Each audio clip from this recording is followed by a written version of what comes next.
평안하십니까? 정준영 목사입니다. 2023년 5월 3일 오늘의 말씀은 열왕기상 11장 12장입니다. 솔로몬의 마음이 하나님을 떠나 우상을 섬김을 인하여 그 나라를 찢어 북부 이스라엘을 여로보암에게 주셨습니다.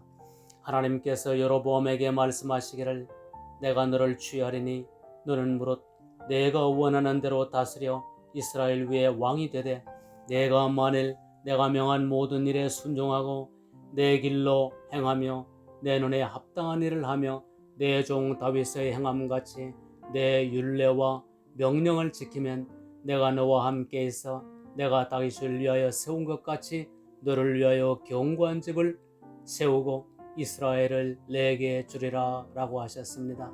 그런데 여로보암은 왕이 되자 그 마음에 이르기를 나라가 이제 다윗의 집으로 돌아가리로다.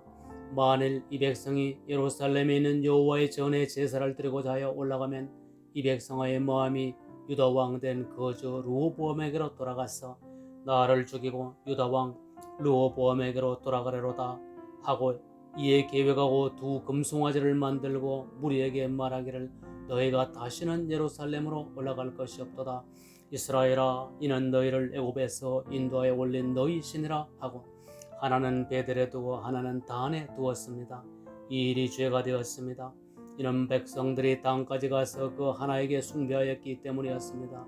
그가 또 산당들을 짓고 레위 자손이 아닌 보통 백성으로 제사장을 삼고 8월 곧 그달 15일로 절기를 정하여 유다의 절기와 비슷하게 하고 단에 올라가되 베델에서 그와 같이 행하여 그 만든 송아지에게 제사를 드렸으며 그 전 산당의 제사장은 베델에서 세웠습니다.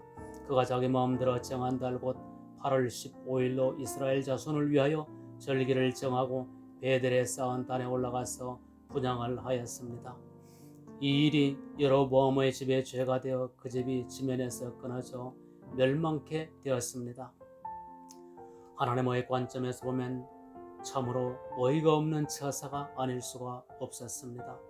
하나님을 경외하라고 주신 그 권자를 가지고 하나님을 섬기기를 배하는 나라로 만들어 버렸으니 말씀입니다. 여로보암의 정책은 하나님과 하나님의 말씀과는 전혀 염두에도 없는 마음의 발로였습니다. 백성이 자기를 죽인다고요? 하나님이 경고히 하신다고 하신 말씀은 완전히 잊어버린 생각이 아닙니까? 그래서 하나님 경외하기를 피하고 우상을 섬기면 망한다는 말씀을 들은 적도 없듯이 우상을 오히려 세웠으니 대체 어찌된 일입니까? 자신의 전왕인 솔로몬 왕은 그렇게 위대하고 지혜로 충만한 왕이었음에도 불구하고 우상을 숭배하여 하나님을 떠난 죄를 범함으로 징계를 받아 그 자손에게 나라가 다 돌아가지 아니하고 자신에게로 돌아왔다는 것을 분명히 들었는데 어찌 그 자신이 동일한 우상을 숭배하는 죄를 지어 멸망에 이르렀다는 말씀입니까? 정말 납득이 되지 않고 믿어지지 않습니다. 어떻게 해서 인간이 이럴 수가 있단 말씀입니까? 그러나 이것이 바로 우리의 모습이지 않습니까? 우리도 성경을 통하여 우리를 향하여 그분의 뜻을 분명히 알고 있습니다. 그런데 정작 일상의 삶에 마치 하나님이 계시지 않고 그 말씀과는 전혀 무관한 듯이 내 마음의 생각대로 살아갑니다. 우리는 신앙과 사업은 다르다. 성경대로 하면 사업을 현대에서는 도저히 할 수가 없는 상황이다 라고 하여 성경대로 살지 않는 우리를 합리화합니다. 교회 밖에서 심지어 교회 안에서조차 우리의 실제 삶의 많은 경우 하나님의 말씀인 성경과는 무관한 듯이 살아가는 영락없는 우리의 모습입니다. 언제 하나님의 말씀대로 살아보기나 하고 그런 말을 하는 것입니까? 호세아서에서 내가 저희를 위하여 만가지로 율법을 기록하였으나 저희가 상관없는 것으로 여기는도다 라고 하신 것도 같습니다. 어찌입니까? 대체 왜 이런 이해할 수 없는 인간의 마음이 발현되는 것일까요? 이러한 마음의 건재는 하나님의 뜻을 행함보다는 자신의 왕자 자체에 더 마음이 있는 것입니다. 이것은 일찍이 사울왕을 파멸로 이끌었던 그 마음과 방불합니다. 사울왕도 그의 권자로 하나님의 뜻을 이루는 목적보다는 그 목적을 이루기 위한 수단이었던 자기 자신의 왕자 자체에 그 마음의 중심이 있으므로 가공할 만한 범죄에 이르게 되었던 것입니다. 여로보암도 동일한 마음의 중심으로 미혹을 받아 어긋난 정책을 펴게 되었습니다. 반면에 다윗의 중심은 압살롬의 급습으로 도성인 예루살렘을 버리고 도피할 때에 사무엘하 15장 24절에서 26절을 보면 그의 중심을 확실히 볼 수가 있습니다. 한번 보시겠습니다.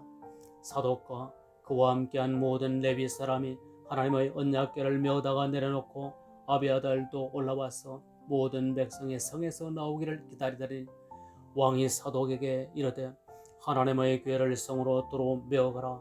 만일 내가 여호와 앞에서 은혜를 얻으면 도로 나를 인도하사 내게 그 궤와 그 계신들을 보이시리라. 그러나 저가 말하기를 내가 너를 기뻐하지 아니한다 하시면 종이 여기사오니 선히 여기시는 대로 행하시옵소서 하리라 한 것과 같이 확실히 다윗의 이 말은 자신의 보호자보다는 하나님의 뜻에 더 비중을 두고 있음을 말하고 있습니다. 다윗의 이 마음이 비록 실수하여 범죄를 저질렀다 하더라도 다시 회개하고 돌아갈 수 있었던 근저였던 것입니다. 내가 이새의 아들 다윗을 만나니 내 마음에 합한 자라. 내가 그를 통하여 나의 뜻을 다 이루게 하리라 라고 하시면 다윗의 이러한 마음이었습니다. 그러므로 성도의 삶에서의 재활동이 반드시 하나님의 뜻을 그 중심에 두어야 합니다. 예를 들어 교회에서 사람의 보기에 영광스러운 직무를 맡았다 가정합시다. 정말 충성스럽게 봉사를 하던 중 자신보다 그 직무에 더 뛰어난 교인이 새로웠다면 그때의 우리의 생각이 어떠하겠습니까? 일대 그 마음이 시험의 무대 위에 있게 되지 않겠습니까?